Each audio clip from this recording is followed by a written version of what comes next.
market does bounce at the open, this thing could get us a nice push into that 679. I don't know if this has the capability to push up in the first 5 minutes. It might.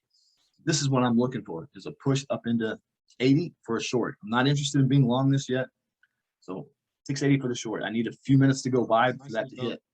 This 5 minute candle is important. If we can get a close under here and get me a nice PCL set up off the 670, that's something I'm okay with. Got me the 20 dip there, 15 minute. I mean, I like this on the 5. I think we're going downtown, so I got me that Tesla there.